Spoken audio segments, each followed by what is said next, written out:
અમદાવાદમાં એસઆરની કામગીરી સામે કોંગ્રેસે મોરચો માંડ્યો। ખોટી રીતે ફોર્મ નંબર 7 ભરીને મતદારોનું નામ કમી કરાયો હોવાનો કોંગ્રેસનો આક્ષેપ છે। કોંગ્રેસનો આક્ષેપ છે કે નિકોલ વિસ્તારમાં એક જ વ્યક્તિએ 300થી વધુ વાંધા ફોર્મ રજૂ કર્યા હોવાનો આરોપ છે। જે લોકોએ આ ફોર્મ ભર્યા હતા તેને સાથે રાખીને કોંગ્રેસના આગેવાનોએ કલેક્ટર સમક્ષ રજૂઆત કરી। ફોર્મ ભરનારા લોકોનો દાવો છે કે અમારી પાસે ભાજપના લોકો આવ્યા હતા અને કહ્યું હતું કે તમારા વિસ્તારમાંથી ડ્રાફ્ટ યાદીમાં રદ થયેલા નામ ફરી દાખલ કરવા છે તો સહી કરો। ભાજપ સાથે સંકળાયેલા લોકોએ ખોટું બોલી ભોળવીને ફોર્મમાં સહી કરાવ્યાનો કોંગ્રેસનો આરોપ છે।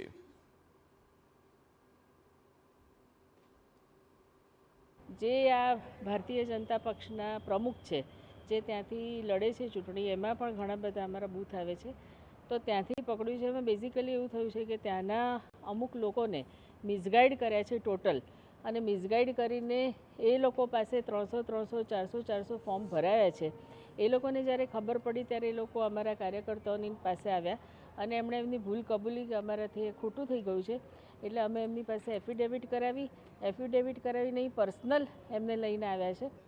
નિકોલ વિધાનસભા મત વિસ્તારની અંદર અંદાજે 17,000 ફોર્મ નંબર 7 ભરાવવામાં આવ્યા છે અને ડેલિબરેટલી આ તમામ ફોર્મો ભરાવવામાં આવ્યા છે અને નામ કમી કરાવવા માટે ભરાવવામાં આવ્યા છે। માત્ર પ્રશ્ન નિકોલ વિધાનસભા પૂરતું જ નથી, આખા અમદાવાદ શહેરની અંદર લાખોની સંખ્યામાં ફોર્મ નંબર 7 ભરાવવામાં આવ્યા છે અને લોકોના નામ કમી કરવાનું એક આખું ષડયંત્ર ભાજપ સરકાર દ્વારા કરવામાં આવી રહ્યું છે। એક આસિફભાઈ કરીને છે અમારે ત્યાં, એ અમારી પાસે આવ્યા કે બોલે તમારા એરિયામાં જેટલા નામ કમી થયા છે ઇલેક્શન યાદીમાંથી, એમના નામ રિટર્ન લાવવા માટે બોલે એક ફોર્મ છે, બોલે એમાં તમને એ કરવામાં આવે છે કે બોલે તમે સહી કરી દો તો એ લોકોનું નામ રિટર્ન યાદીમાં આવશે, એમ કહીને અમારાથી 7 નંબર ફોર્મમાં સહી કરાવી। અમને તો ખબર નહીં હતી 7 નંબર ફોર્મને એ શું છે, તો અમારાથી એમાં સહી કરાવી। બોલે તમારે કંઈ પણ તકલીફ હોય એરિયામાં, કંઈ પણ કામ હોય તો બોલે અમને વિડીયો બનાવીને મોકલજો, અમે તમારું કામ કાઢી દઈશું બોલે એરિયામાંથી। તો આ તરફ